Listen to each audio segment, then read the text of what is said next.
Hi, welcome to part 1 of my 3-part handstand workout series. These are 3 short workouts that you can stack onto your existing gym sessions. So instead of trying to find extra time in your week for handstands, you're just adding onto what you're already doing. You'll use these coming 3 workouts across your week, which means you're practicing 3 times a week. And I want you to stay consistent with this for 4 to 6 weeks before changing up your program. Now, I just want to quickly talk about what I mean when I say beginner, because that looks really different for everyone. This series is designed for people who can already kick up to the wall, but maybe you're working on building confidence kicking up without it, or you can kick up away from the wall, but you're struggling to actually hold your handstand. All of these workouts are short on purpose because I don't want handstands to feel like this huge extra thing that you have to fit in. I know most of you are doing full gym sessions already. Maybe you're strength training or you're working on other calisthenics goals. Maybe you're running, maybe you're doing classes. These are meant to be simple, repeatable, and something you can realistically keep doing every week because that consistency is how you're going to develop your hand balancing skills. As for where to put these in your session, it really depends on what your priorities are. If handstands are your main focus right now, do these when you're fresh, right before your main workout. But if you're working towards other specific strength goals that you deem are more important, like heavy squats or deadlifts that you really need energy for, do these first and then do this handstand workout after. There's no wrong order, it's just about what matters most to you right now. Alright, let's get into the first workout. I'll talk you through every drill with a voiceover so you know exactly what to focus on. We're starting with bent arm supination and pronation. Keep the elbow bent and close to the body and move slowly through the full range. I like to think about leading with the pinky finger. You're going to do 10 reps in each direction. You'll superset this with 3-point bear isometric holds. Keep your knees close to the floor and lift one foot up for 5 seconds and then the other.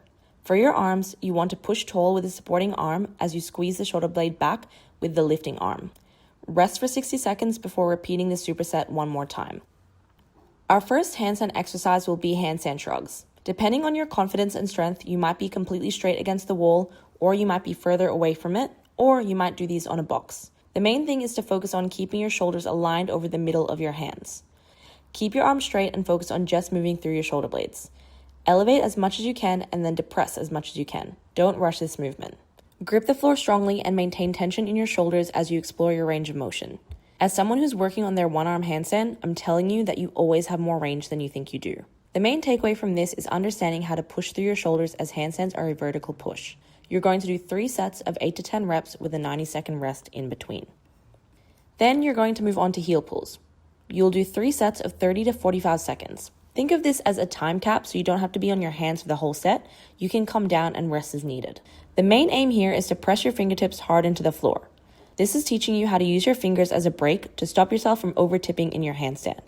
Stay patient because a common error is to want to start arching your lower back to pull your feet off or trying to bounce the feet off of the wall. Maintain tension in your glutes and keep your spine neutral. Focus on just the fingertips to make the weight shift happen. As you get stronger with this, then you'll start to notice the heels lifting from the wall. Make sure to rest 90 seconds in between each set. Before you do some freestanding work, do 3 wall bailouts. This is prepping your body to fall safely out of your handstand. Make sure you just take a small step with your hand to avoid placing unnecessary stress on your wrist. You're going to finish with foot elevated handstand kickups.